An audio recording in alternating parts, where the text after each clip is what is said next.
खर्चा कर रहे हैं इलाज में, इससे बेटी का ब्याह कर लेते हैं या बेटवा को कहीं बिजनेस में सेट कर देते हैं। एक आम व्यक्ति की ये मानसिकता है।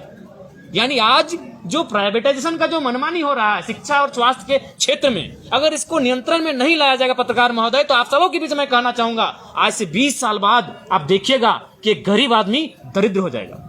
एक गरीब आदमी उस समय दरिद्र हो जाएगा अगर आज शिक्षा और स्वास्थ्य में जो प्राइवेट की मनमानी है, अगर इस पर अंकुश नहीं लगता है, इस पर अगर नियंत्रण नहीं लगता है, तो 20, 10, 15 सालों में ये सच्चाई हमसे और आपसे नहीं छुपेगी। इसलिए आज स्वास्थ्य का बजट है, राज्य की जनता इसे देख रही है, लेकिन मेरा आज ही स्वास्थ्य मंत्री, माफ कीजिएगा, वित्त मंत्री एक प्राइवेट अस्पताल में अपना इलाज, अपनी स्वास्थ्य सेवा का लाभ ले रहे हैं, तो कहीं ना कहीं इस बजट पर, सरकार की कार्यशैली पर एक क्वेश्चन मार्क खड़ा होता है।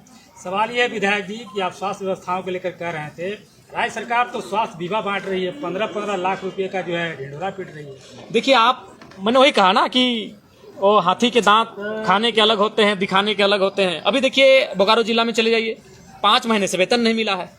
अरे भाई, आपको वोट चाहिए, आप सरकार बनाएंगे सरकारी, और आप सारे सिस्टम को आउटसोर्स के माध्यम से कर दिए। अरे कम से कम शिक्षा और स्वास्थ्य को तो बख्श दीजिए, वहां तो आउटसोर्स को छोड़ दीजिए।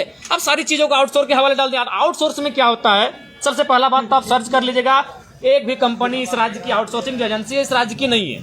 वो सबसे पहले जिनकी नियुक्ति करती है उनसे मोटा पैसा वसूलती है, और 3, 4 साल, 5 साल उनके सेवा लेने का कार्य होता है, और फिर अचानक उन्हें बैठा दिया जाता है, नई एजेंसी वहां डिप्यूट होती है। तो आउटसोर्स के माध्यम से इस राज्य में गंदा खेल हो रहा है, उस पर भी सरकार को संज्ञान में लेते हुए कम से कम खेल पर तो सब प्रकाश डालिए ना।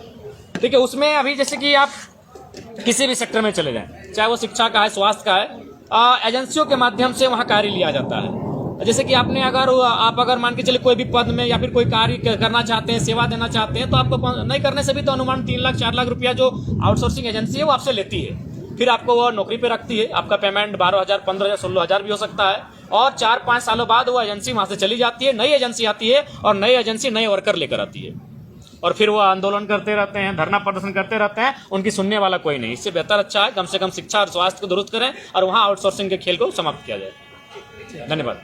सदन के अंदर आपके सवालों का जवाब देते नजर आते हैं न सदन के बाहर। देखिए, जबकि आज तो सवाल मेरा बहुत ही सरल था, मैंने बस इतना ही कहा कि जो आपका जो समर्थन मूल्य है किसानों के लिए, उस समर्थन मूल्य में सुनने में आया है कि आप किस्तों में उनको पैसा देते हैं, और साथ ही साथ पैसा देने में विलम्ब भी होता है। तो जो विलम्ब होता है, क्या उसका ब्याज सहित आप देंगे या फिर एक किस्त में आप देंगे? तो मंत्री महोदय सरलता पूर्वक, मेरा एकदम सीधा सवाल था, लेकिन वो जवाब ना देकर माननीय मुख्यमंत्री को खड़ा होना पड़ता है उस सवाल का उत्तर देने के लिए।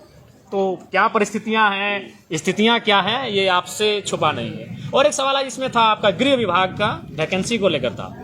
इससे पूर्व का जो वित्तीय वर्ष था 2022 या 23 का था, उसमें लगभग 1,40,000 के आसपास सिपाहियों की मतलब बहाली लेने के लिए वित्तीय बजट में वो प्रस्ताव था, और अभी वो घटकर 1 लाख के आसपास हो गया, यानी 40,000 कम हो रहा है। जबकि अगर राज्य की संख्या बढ़ रही है, राज्य की आबादी बढ़ रही है, युवाओं की संख्या बढ़ रही है, और युवा जो होता है वो पहली प्राथमिकता झारखंड जैसे राज्य में, चूंकि गुरु जी भी कहते थे पेड़ चढ़ो उतरो और पुलिस की नौकरी ले लो, तो इस राज्य के युवा आज भी पुलिस की जो नौकरी है उसको एक लक्ष्य मानते हैं, और आप सीधे 40,000 घटा दिए, जबकि आबादी बढ़ रही है। तो उस पर भी कहीं ना कहीं हमें लगता है सरकार की मनसा साफ नहीं है। और हमारे गाँव में तो आज भी एक कहावत है कि गाँव में गिद्दा 2 चीजें टका कमेबे, टणिया दौड़ के, न तो मटिया कोड़ के। तो टणिया दौड़ के, उसका मतलब यही है, दौड़ के मतलब ग्राउंड में दौड़ के, खेत में दौड़ के पुलिस की नौकरी, तो उसमें भी कटौती की जा रही है, जो कि मेरे हिसाब से कतई उचित नहीं है। धन्यवाद आप सभी। ठीक।